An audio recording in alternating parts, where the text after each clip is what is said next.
gentlemen, my name is Totalbiscuit. You asked for more Star Battle content. You will receive more Star Battle content.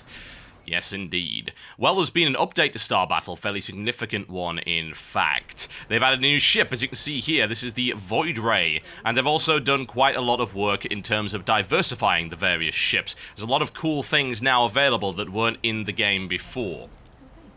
The Void Ray is an interesting ship, actually, because it's primarily a support vessel. So you can see it actually starts with significantly less in terms of hit points than the other ships. However, it's a little quicker from the start. This one right here is movement speed 1.6. It starts at 1.5. Now, everyone else starts at 1.41, so that's fairly significant. It's also got the ability to change between certain weapon types, and you actually have to do this. You've got here, activate Prismatic Beam. Now, you can only fire one weapon type at any given time, which is different to all of the other ships in the game right now. The Prismatic Beam can be swapped with the Plasma Batteries. Now, the Plasma Batteries are the short-range weapons that will take out fighters or allow you to brawl. You can see the Gorgar's using his right here. Or alternatively, you can use the Prismatic Beam, which is a very long-ranged... It's a swap for the missile, let's be honest, but its actual damage in terms of its sniping ability and the amount of damage it can do over time is extremely strong.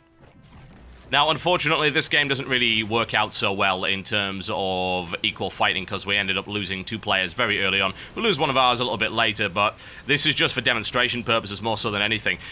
To show you exactly what they've done to the game. I say the Void Ray right there, using its Prismatic Beam to do big damage right there, melting Panther Ray. Doesn't really help that he's in the middle of us. He's so boned, there's not even a question about that. I'm moving in right there, and I'm building a Corruptor energy build here with the Leviathan. I open up with the same abilities I usually do, which is 4 into short-range weapons, 2 into engines, and then I wait about 10 seconds or so to get the 3 that I need in order to get warp.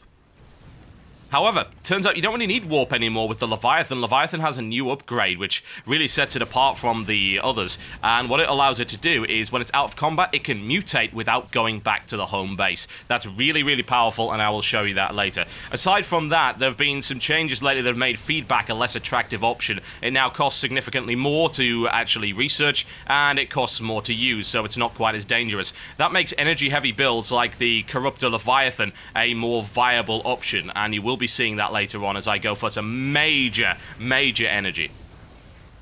Now, we got a couple of early kills, which is pretty strong, and White Shadow is looking like he's getting beaten on, but he's a sensible player. He's gone with the 2 engine upgrades to start with, which, in my opinion, is a must-have, really. You just have to do it. I have to say, as well, that the Void Rays are great chasers early on, because, see that one? That one's at 1.8 speed already. Hasn't really upgraded much else, but because of that, he's able to chase really hard with that beam. The beam is doing good damage, and it can get some fairly significant upgrades for it as well. It's worth having a look at. It's also got a 3rd beam that you can switch to, which oh god, I can't remember the damn name of it, but whatever the case, it's really nice indeed, and it lets you do some crazy stuff. What it does is, I believe, it actually burns energy as well as doing big damage. You can't fire any other weapons while it's up, but it's great nonetheless. It's worth having a look at, certainly. I don't think any of our guys end up with it here, and you shouldn't be too surprised if you're going into the game at the moment that you're going to face off against a lot of Void Rays. People want to try it. Cassio's going a pretty similar build to me, although he only took 2 in technicals. What you'll also know is there's a change to technicals. Technicals now have a versus massive as well. So you get bonus damage versus massive targets, i.e. players. Now, remember in the first video where I said that the Leviathan was like a cool close-range brawler, and a couple of people turned around and said that's not the case, it does the same damage? Well, that's no longer the way that it is anymore. It is actually a close-range brawler now, it really is. Because of those tentacle upgrades, doing the extra damage there to massive targets, it's really great for it.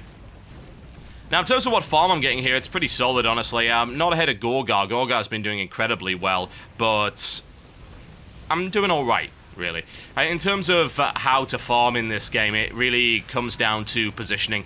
Knowing where your opponents are gives you certain areas which are very favorable to farm in. The ideal place to farm is, of course, around here, sort of right where you get a large number of ships coming directly out of the HQ. You can get a good sort of furball going on right there that allows you to pick up a lot of kills, but that is also the riskiest place you can possibly farm because you can be caught very quickly as ships come in from both sides. Often you'll have enemy ships that are already out in the field, then enemy ships that have walked back to base. You get sandwiched between the two and then you get killed very early. As you saw, we managed to pick up a quick kill that way, and it is often the case that newer players just dive straight into that and end up getting shot to pieces.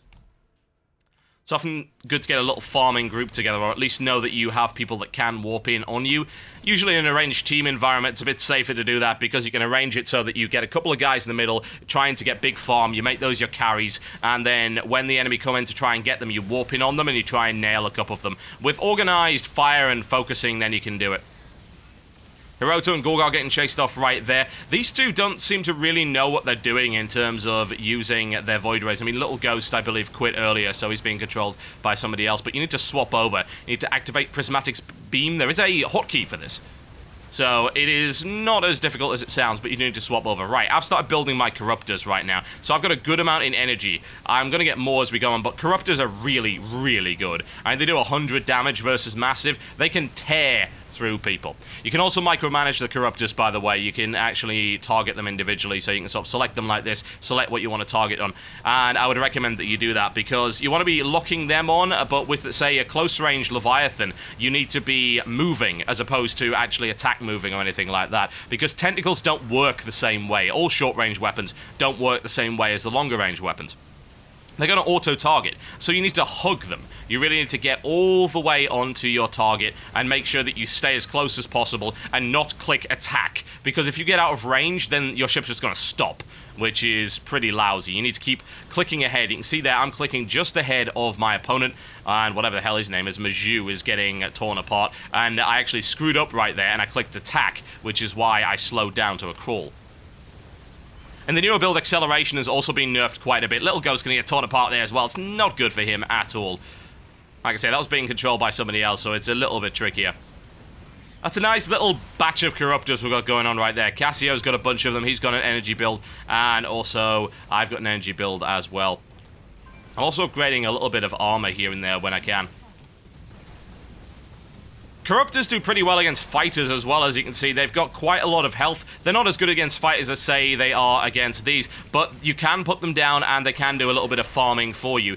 It is viable to go an early game Corruptor build. If, say, you dump a bunch of Corruptors into an area that you know they're going to have a bunch of fighters in, a bunch of creeps are going to be there, then you can farm some kills up that way. The problem is that I don't know. When you run out of energy, you don't get a lot of energy early on, even if you build pretty heavily into it. So you could argue, perhaps, that it's not so viable early game, but the counter-argument to that is Corruptors are always going to do the same amount of damage. So early game, you can fire out a couple of Corruptors, and then suddenly you've got these Corruptors doing big damage, 100. And 100 damage later on in the game when they've got large armor and shield upgrades, not so much. Early on in the game when they've got no armor and shield upgrades, viable, in my honest opinion. But you do have to be careful, though, still, because you're reliant on energy that if you run out of, you basically have no other way of doing anything. Plus, it makes you a little bit less flexible in where you can actually farm. If you decide to move to a different farming spot and you've got no energy to dump your Corruptors down, then your farming is going to be so limited.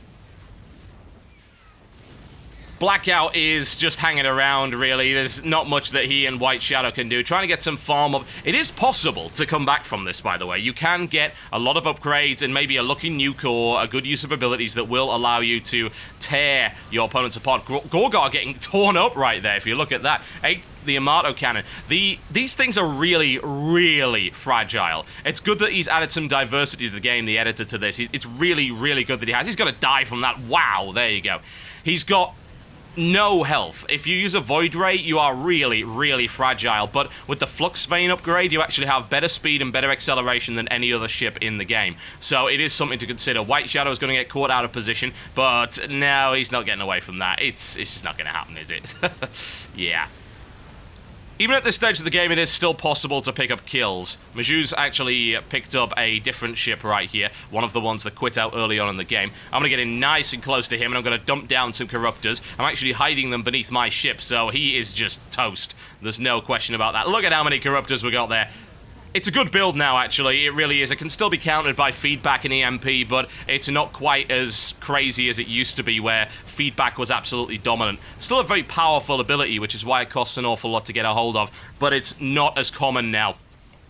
So you'll find a lot more of these energy-heavy builds as the metagame shifts as a direct result of this. There's a lot more being added to the game as well. He's actually adding some random objects, so there's going to be asteroids that block line of sight and that you have to move around. There's going to be energy vortexes and nebula and things like that, which is really, really awesome.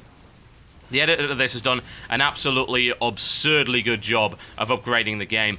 And the way that they've diversified void rays are awesome. It's really good to see them work on that and actually genuinely push forward and try and make the ships perform better. And indeed perform differently. That mutate ability on the battlefield is so awesome. It really does define the Leviathan alongside that massive upgrade to tentacles there against capital ships. I mean, right now you've got the battlecruiser, generally is very, very tough. I mean, with defensive matrix, it's a difficult thing to kill. It's got a lot of forward firepower. It really is a capital ship killer from a long range. But with stuff like the Leviathan, you want to get in nice and close, use those tentacles and drop corruptors right on top of them. Plus, of course, if you want to go for a pure tentacle build, you can also get Frenzy, which will allow you to attack much, much faster with your tentacles. Also keen on the Bile Swarm, honestly. It's not such a great ability for it, but hey. Pretty much we're coming to the end of the game right here. There's not an awful lot they can do. I've taken apart both of the warp prisms. We're farming like a boss right here. Myself and Cassie are getting huge amounts. Because we've got so many corruptors out, we're getting mega farm on this as well, which is really helping out a lot.